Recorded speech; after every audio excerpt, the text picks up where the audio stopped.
Assalamualaikum warahmatullahi wabarakatuh. Perkenalkan, nama saya Feni Oktaviani dengan NIM 2104010017. Saya berasal dari kelompok 4. Saya akan mempresentasikan hasil dari makalah kami, yaitu tentang surat tagihan pajak. Baiklah, sebelumnya saya akan membacakan latar belakang dari makalah saya, yaitu pemeriksaan adalah serangkaian kegiatan menghimpun dan mengelola data, keterangan dan atau bukti yang dilaksanakan secara objektif dan profesional berdasarkan suatu standar pemeriksaan untuk menguji kepatuhan pemenuhan kewajiban perpajakan berdasarkan Undang-Undang Nomor 28 Tahun 2007 tentang Ketentuan Umum dan Tata Cara Perpajakan atau KUP. Pasal 1 ayat 25. Apabila terdapat beberapa kesalahan atau hal yang tidak dilakukan pemeriksaan oleh pemeriksa pajak, adapun salah satu kesalahan yang tidak sesuai dengan ketentuan umum dan perpajakan KUP, yaitu tidak melaporkan surat pemberitahuan yang sebenarnya. Berdasarkan pasal 1 ayat 11 Undang-Undang Ketentuan Umum Perpajakan, surat pemberitahuan adalah surat yang oleh wajib pajak digunakan untuk melaporkan penghitungan dan atau harta dan kewajiban sesuai dengan ketentuan perundang-undangan perpajakan. Contohnya, Tuan A adalah salah satu wajib pajak orang pribadi yang sudah memiliki nomor pokok wajib pajak atau NPWP dan sudah dikukuhkan sebagai pengusaha kena pajak atau PKP sejak tahun 2017. Pada tanggal 1 Februari 2019, Tuan A diperiksa oleh Direktorat Jenderal Pajak dan terdapat temuan pemeriksaan yang menyatakan bahwa surat pemberitahuan atau SPT masa bulan November 2017 lebih kecil dari peredaran bruto menurut hasil pemeriksaan terkait dengan penjualan yang dilakukan pada tahun 2017, sehingga diterbitkan surat ketetapan pajak kurang bayar atau SKP KB atas pajak pertambahan nilai atau PPN. Tuan A adalah salah satu pemilik toko spare part motor yang didirikan oleh 3 orang, yaitu Tuan A, Tuan B, serta Tuan C. Toko spare part motor tersebut menjual barang dengan merek yang berbeda tiap orangnya, tetapi atas transaksi dan penjualan dan pembelian terkait dengan usaha tersebut menggunakan rekening atas nama Tuan A, sehingga pemeriksa beranggapan bahwa semua itu milik Tuan A.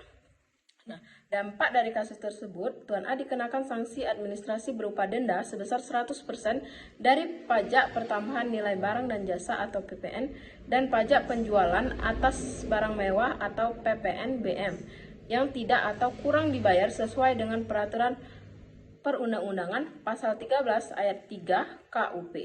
Dalam makalah ini, ada pun rumusan masalah, yaitu 1. Bagaimana prosedur penerbitan surat tagihan pajak. Yang kedua, ada apa fungsi surat tagihan pajak sebagai sarana penagihan tunggakan pajak. Dalam penulisan makalah ini bertujuan untuk mengetahui prosedur penerbitan surat tagihan pajak atau STP, serta untuk mengetahui fungsi dari surat tagihan pajak sebagai sarana penagihan tunggakan pajak. Baiklah, langsung saja pada pembahasan pertama, yaitu 1. Prosedur dan tata cara membuat surat tagihan pajak atau STP. Menurut pasal 1 ayat 20 Undang-Undang Ketentuan Umum dan Tata Cara Perpajakan STP adalah STP surat tagihan pajak adalah surat untuk melakukan tagihan pajak dan sanksi administrasi berupa bunga atau denda. Tata cara penerbitan surat tagihan baru dapat diterbitkan setelah adanya penelitian administrasi perpajakan atau berdasarkan hasil pemeriksaan pajak. Hal ini sesuai dengan Pasal 2 ayat 1 PMK nomor 189 garis miring PMK garis miring 30 garis miring 2007 tentang cara penerbitan surat tagihan pajak dan PMK nomor 84 garis miring PMK titik 03 garis miring 2010 surat tagihan pajak atau STP diterbitkan oleh kantor pelayanan pajak tempat seseorang atau badan terdaftar sebagai wajib pajak. Selanjutnya itu ada 2, kendala dan solusi proses pembuatan surat tagihan pajak atau STP. Dalam proses pembuatan surat tagihan pajak ada beberapa kendala yang sering terjadi, mulai dari kurangnya pemberkasan atau kurangnya persyaratan yang menghambat proses surat tagihan pajak dikeluarkan. Dengan itu, sanksi-sanksi yang diajukan oleh KPP setempat juga terhambat, serta tertundanya proses pembayaran atau transaksi wajib yang harus dilakukan oleh wajib pajak. Petugas yang menangani ini sudah beberapa kali meminimalisir dan memberikan solusi, tetapi ada saja dari beberapa wajib pajak yang menghambat proses pencetakan surat tagihan pajak tersebut atau STP.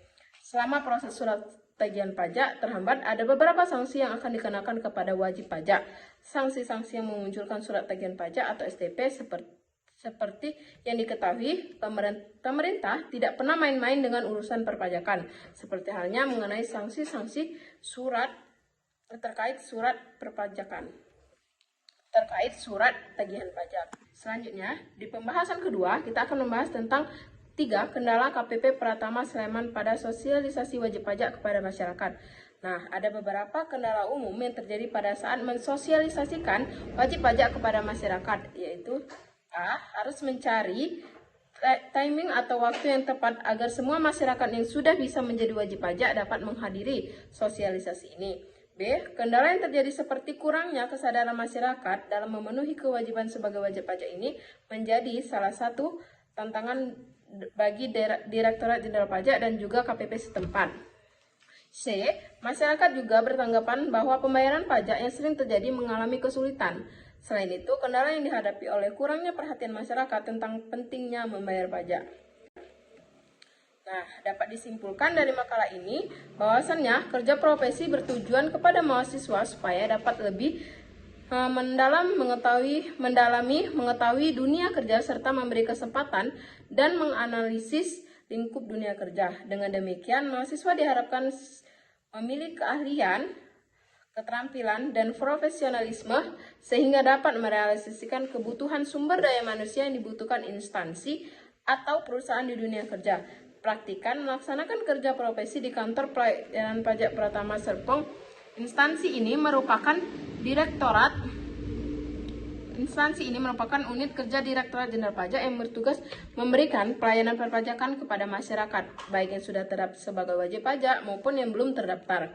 Selama melaksanakan kerja profesi, praktikan wajib mengikuti tata tertib yang diberikan KPP Pratama Serpong serta mengikuti kegiatan atau acara yang diadakan KPP Pratama Serpong.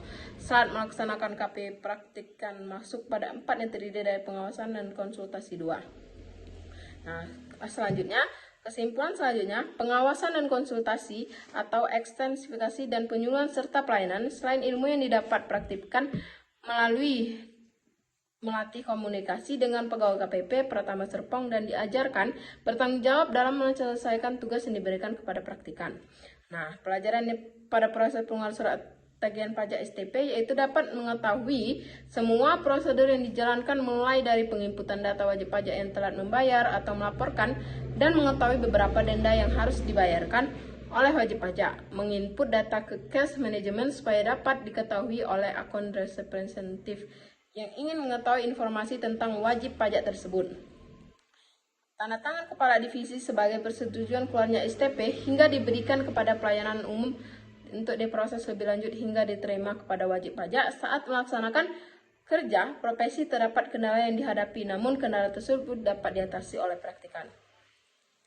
Baik, itu saja yang dapat saya sampaikan mengenai makalah saya tentang surat tagihan pajak atau STP. Lebih dan kurangnya saya mohon maaf. Saya akhiri. Wassalamualaikum warahmatullahi wabarakatuh.